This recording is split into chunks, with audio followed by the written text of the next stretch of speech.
అంటే ఏంటన్నమాట, వాళ్ళ ఉద్దేశం ఏంటంటే నువ్వు జీతం అడిగే సాహసం చేస్తావా, కాగితం ఇన్ రైటింగ్ మమ్మల్ని కాగితం పెట్టి మాకు జీతం ఇమ్మని చెప్పి అడుగుతావా అనే అహంకార ధోరణిలో ఉన్న ప్రభుత్వం ఆ రోజున. మీకు సందర్భం చెప్తున్నాను, ఎందుకంటే నాకు కూడా ఒక రకంగా కొన్నిసార్లు ఆలోచిస్తే చిన్నతనంగా అనిపిస్తుంది. ప్రభుత్వోద్యోగులం ప్రభుత్వం మీద ఇంతలా కొట్లాడడం ఏంట్రా బాబు, ఆ అవసరం ఎందుకు కలిగిందా అని చెప్పి కొన్నిసార్లు బాధ కలుగుతూ ఉంటుంది.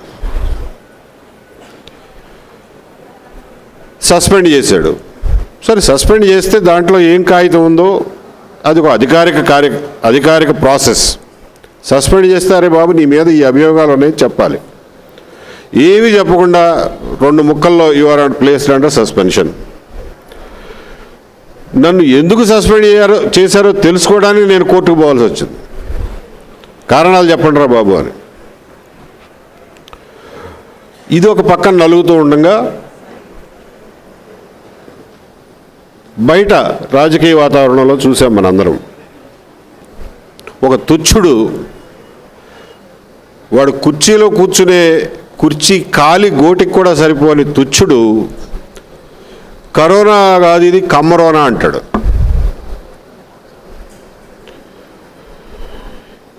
ఇంకొకటి చీఫ్ మినిస్టర్ చైర్లో కూర్చున్న వదవా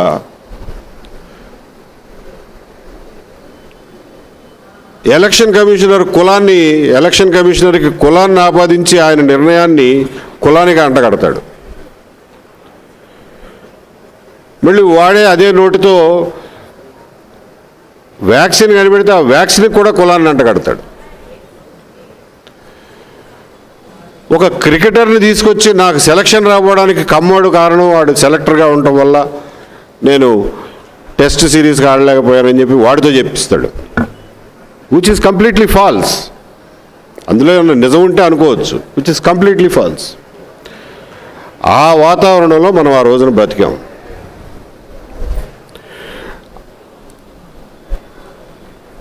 ఆ వాతావరణంలో నా మీద ఒక లేనిపోయిన నింద వేయడమే కాకుండా నేను ఏ విలువల కోసమైతే కట్టుబడి 30 సంవత్సరాలు ఉద్యోగం చేశానో ఆ విలువలనే టార్గెట్ చేశాడు. కాబట్టి అవతలున్నది గవర్నమెంట్ అయినా భగవంతుడైనా కానీ తిరగబడకుండా ఉండను.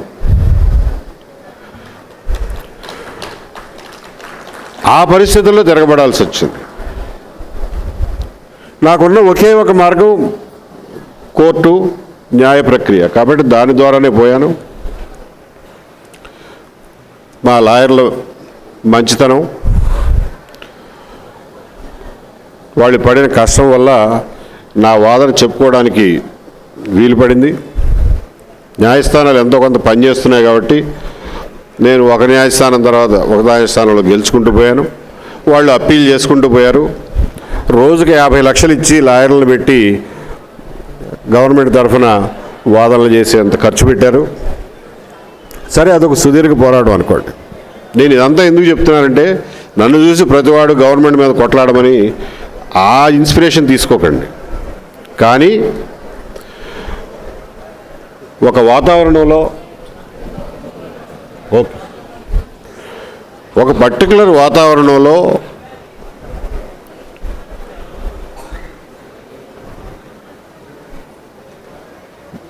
మూలక నెట్టబడిన నాడు తిరగబడడం తప్ప వేరే మార్గం ఉండదు. దానికి మానసికంగా మనం అందరం సిద్ధంగానే ఉండాలి ఎప్పటికైనా.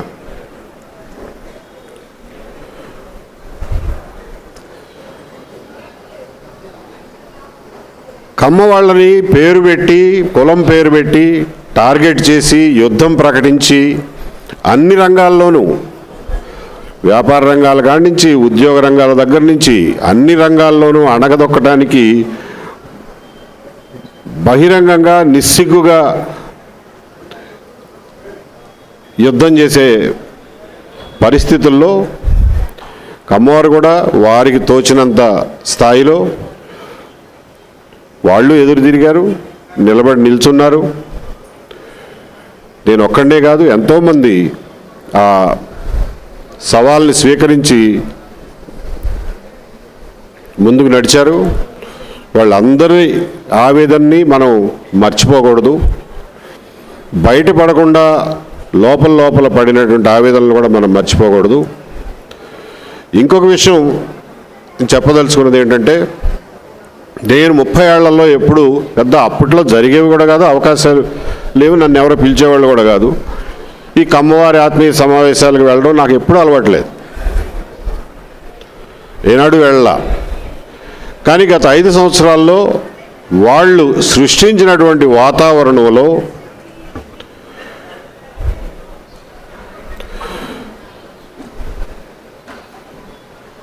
ప్రతి కమ్మవాడు భయపడి డిఫెన్స్లో ఉండిపోయి ఆత్మరక్షణలో ఉండే పరిస్థితుల్ని కలుగజేసినటువంటి ఆ వాతావరణంలో కమ్మవారికి ధైర్యం చెప్పాల్సినటువంటి అవసరం నాకు కనపడింది.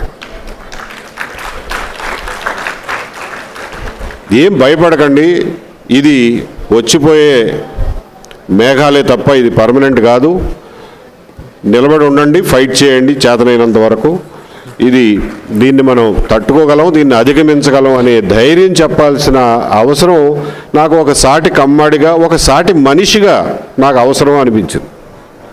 నేను కమ్మాడిని కాకపోయినా కానీ కమ్మవారి మీటింగ్కి వచ్చి మా మాటలు మాట్లాడేవాడిని అని నా మనసుకు నాకు తెలుసు.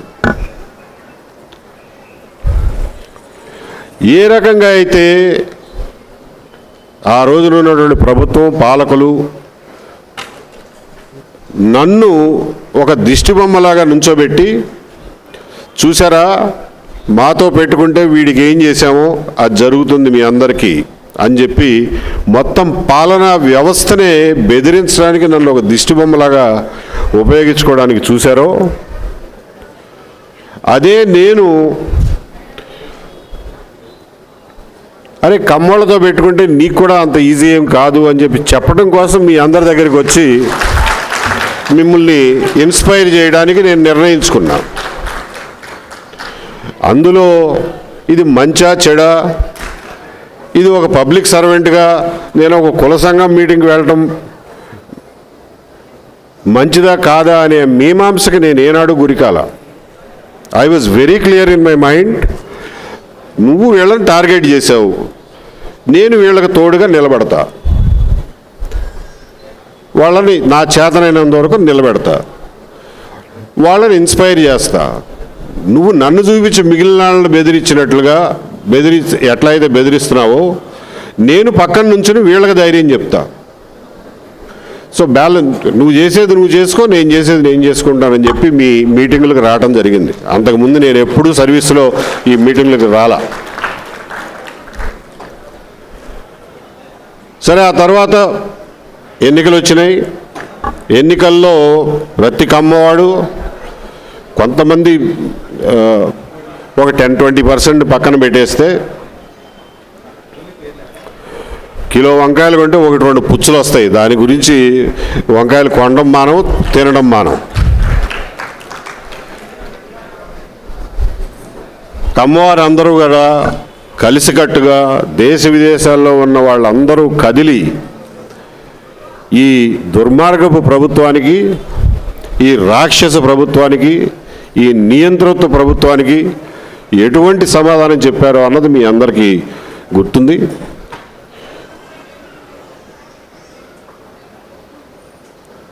ఇది అయిపోయిన తర్వాత మళ్ళా కార్తీక మాసం వచ్చింది, మళ్ళా సంక్రాంతి వచ్చింది. ఇలాంటి ఆత్మీయ సమావేశాలు, అమ్మవారి సమావేశాలు జరగడం, వాళ్ళు కూడా అంతకుముందు పిలిచిన చనువుతో, పరిచయంతో నన్ను పిలవడం జరిగింది.